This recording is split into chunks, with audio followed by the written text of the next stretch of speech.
I know the worst thing I can do is start off by apologising for why I'm about to suck, but I'm actually, here's a gimme for you judges.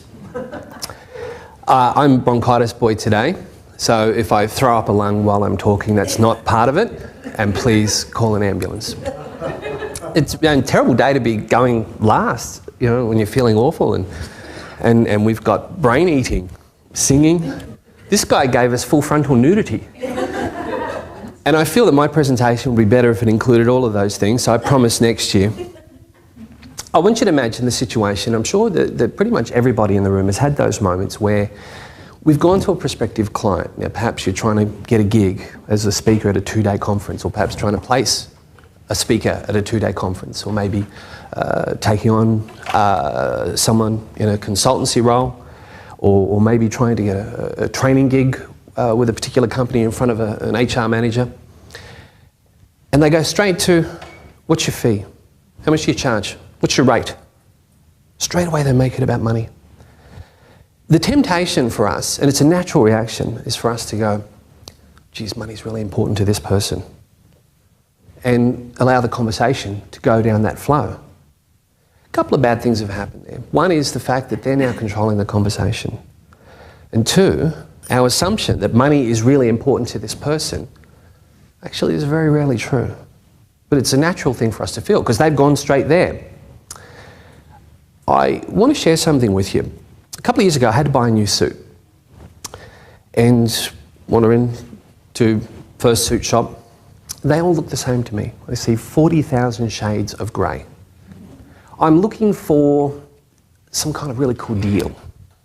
I'm looking for a sign that says $3,000 suit for $1,200. I think, well, that'd be pretty sweet. I like that. But the first shop didn't have any really cool deals there. So my wife and I, we left.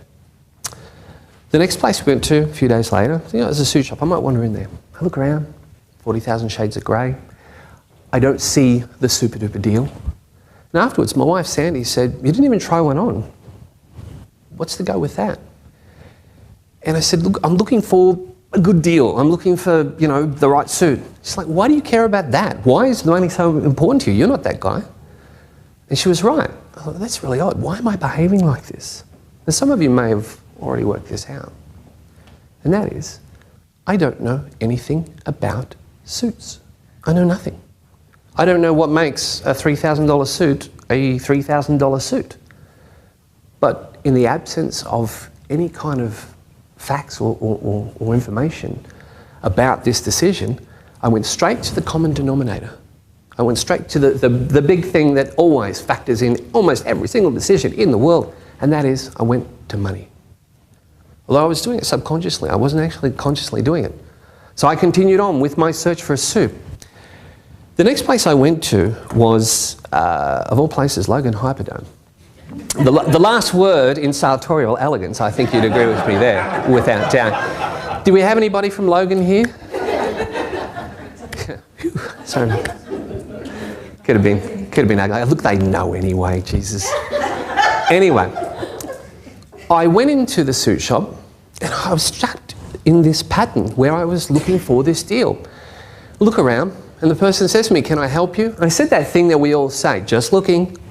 Didn't see the super duper deal. So as we're walking out, the guy says, before you go, what size suit are you? Had no clue. And I think if I'd asked most of the guys in here, you probably don't know, do you? And this guy knew that. I said, no, we're conditioned when we're asked a question to answer. I said, no, I don't. He said, look, before you go, what I'll do is I'll measure you up so you know what size suit to look for. Now, how do you say no to that? This guy had complete control. He made my mind his bitch, totally. So, poor turn of phrase, I know, bronchitis boy, medication. Anyway, so he's measuring me up, and he's, you know, with the measurements, he says, you know what would suit your frame? I've got a couple of styles of jackets. Do you want to try them on? And again, how do you say no to that? So there I am, trying on the jackets. Now, let's put ourselves in that situation when we're sitting across from someone that we would like to engage in a professional relationship with, and they go money, and our response is to go money back to them. The problem with that is, of course, that if you do happen to engage in a professional relationship, you take this person on as a client, or maybe they hire you as their regular trainer, or you do get that speaking gig, that 2-day conference that they've got coming up, you are already dictating the terms of your professional relationship with this person. And there's an old cliche that we use as salespeople. We say, once you give it away, you can never get it back. The temptation, when we start talking money early in the piece, is to give it away. We say, well, money's important to this person, so I'll do them a deal, go in at a low rate here, then they'll discover how good I am, and then they'll pay me what I'm worth. It's never going to happen. What we need to do is be like the guy in the suit shop. When they do talk to you about money, move them away from money to about what you do, because that's why they've said, what's your rate? That's why they've said, is that negotiable? That's why it's about the money, because they don't know what it is that you do. They don't understand, and they need your help to move them away from the price to make it about the product. How do we do that? It's a tricky thing to do. As a salesperson, I tend to adopt the normal way of handling objections. And the first thing is always to empathise. Look, Mr. Prospective Client, I completely understand. Value is important to me as well. But do you mind if I just ask you a couple of questions? What kind of outcomes are you hoping for from your 2-day conference?